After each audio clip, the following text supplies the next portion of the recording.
जय हिंद दोस्तों। दो वीडियो आप लोगों ने देख लिए हैं। एक बना था वीर भगत सिंह के ऊपर और दूसरा हमने बनाया चंद्रशेखर आज़ाद जी के ऊपर। आज का जो हमारा टॉपिक है भारत के इतिहास को लेकर है। भारत के इतिहास में जिस चीज़ को खून की कलम से लिखा गया है, आज उस बनाव के बारे में बात करने वाले हैं जिसका नाम है जलियांवाला बाग का हत्याकांड। तो इस वीडियो को अंत तक देखिए, जानिए आखिर क्या हुआ था उस दिन, कितने लोग मारे गए थे, किसने मारे थे और किस तरह हमारे देश के वीर सपूत एक देशभक्त ने इस सारी चीज़ों का बदला लिया। तो स्टार्ट करते हैं हमारा टॉपिक जलियांवाला बाग। बात करते हैं कि जलियांवाला बाग का नाम कैसे पड़ा। तो सिख साम्राज्य है उसके राजा थे हिम्मत सिंह।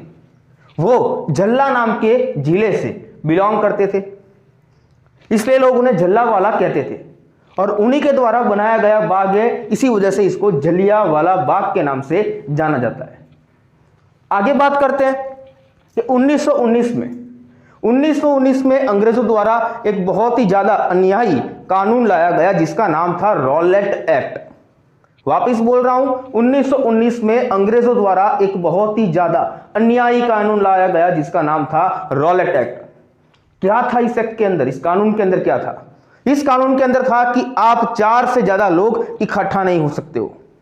रात को 8 बजे से बाद आप घर से बाहर नहीं निकल सकते हो। बिना परमिशन के आप शहर को छोड़ के नहीं जा सकते हो।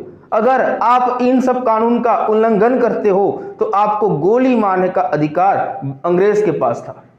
तो ऐसा एक कानून आया 1919 में जिसका नाम है रॉलेट एक्ट। बहुत ज्यादा विरोध हुआ। महात्मा गांधी ने इस एक्ट को ब्लैक एक्ट के नाम से घोषित किया। एग्जाम को अगर पूछा जाए, कभी कभी पूछ लिया जाता है तो which act is known as black act, कौन सा कानून काले कानून के नाम से जाना जाता है, तो हमें उस समय लिखना है रॉलेट एक्ट। या फिर ऐसा पूछा जा सकता है Gandhi ji considered which act as a black act, Gandhi ji ने कौन से एक्ट को ब्लैक एक्ट के नाम से संबोधित किया है, तो उसमें भी हमारा आंसर आएगा रॉलेट एक्ट। अब आगे बात करते हैं 10 अप्रैल की, कि 10 अप्रैल में जो पंजाब के जाने माने राजनेता थे, पॉलिटिशियन थे, जिसका नाम है डॉक्टर सत्येंद्र पाल और डॉक्टर कीचलू, इन दोनों को गिरफ्तार कर लिया गया। कब की बात कर रहे हैं? 10 अप्रैल 1919। 10 अप्रैल 1919 को डॉक्टर सत्यपाल और डॉक्टर किचलू को गिरफ्तार कर लिया गया पंजाब से, जिसका विरोध करने के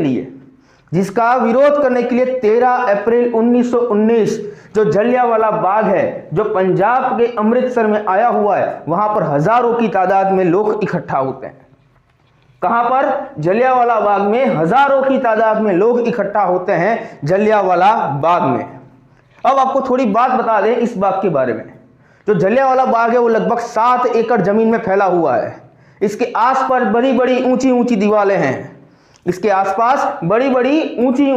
दीवारें हैं। लेकिन एक खास बात यह थी कि इस बाग के अंदर जाने का और बाहर आने का एक ही रास्ता था, मतलब कि single entry and exit gate उस बाग के अंदर था। मतलब आपको अगर अंदर जाना है और बाहर आना है तो उसके लिए एक ही दरवाजा था। दूसरे बाग में देखते हैं कि 2 दरवाजे होते हैं, आप यहां से भी आ सकते हो, दूसरे दरवाजे से भी आ सकते हो। लेकिन यह 7 एकड़ में फैला हुआ जो बाग था जलियांवाला बाग, इसमें एक ही एंट्री और एक ही एग्जिट गेट था। अब आगे बात करते हैं। उसी समय जो हजारों की तादाद में भाई इकट्ठा हुए थे, उसमें बच्चे, बूढ़े, औरत सब लोग शामिल थे।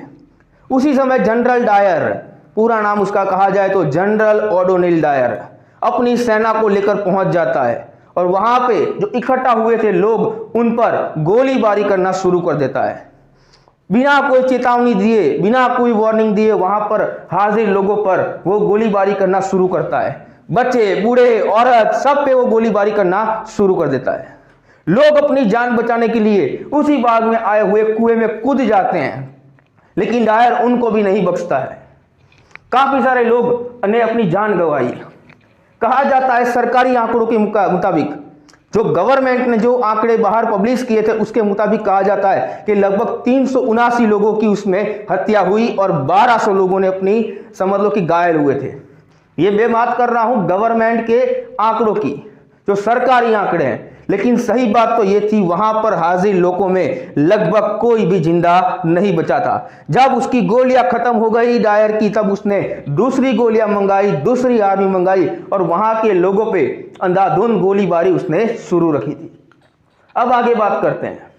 इस बात को लेकर पूरे भारत देश में बहुत ज्यादा विरोध हुआ। इतने सारे जनसंख्या को जो मार दिया गया, हत्याकांड हुआ, पूरे विश्व में इसकी बहुत बड़ी गूंज उठी, जिससे डरकर अंग्रेजों ने एक हंटर कमीशन बिठाया। हंटर कमीशन का काम यह था कि डायर निर्दोष है या गुनहगार है वो साबित करना। लेकिन हुआ क्या, हंटर कमीशन ने डायर को यह कह के छोड़ दिया ये उसकी एक मासूम सी गलती है। क्या कहा था, एक उसकी मासूम सी गलती है, यह कहकर डायर को वहां से बाइज्जत बरी कर दिया। डायर उस समय के बाद अपने देश इंग्लैंड चला जाता है। इंग्लैंड जाने के बाद उसका सम्मान होता है, उसको 2000 पाउंड दिए जाते हैं, साथ ही साथ तलवार देकर उसका सम्मान किया जाता है। किसकी बात कर रहे हैं, जनरल डायर की, जिसने हजारों लोगों को मार दिया, उसका इंग्लैंड के अंदर सम्मान होता है। गांधी जी को यह बात बहुत बुरी लगी। उन्होंने कहा कि आज के बाद मेरा अंग्रेजों पर से विश्वास है वो टूट गया है। अब आगे बात करते हैं। बहुत सारे लोगों को इसका बुरा लगा था। हमने आपको बताया कि भगत सिंह को भी इस बात से बुरा लगा, चंद्रशेखर आजाद को भी इस बात से बुरा लगा।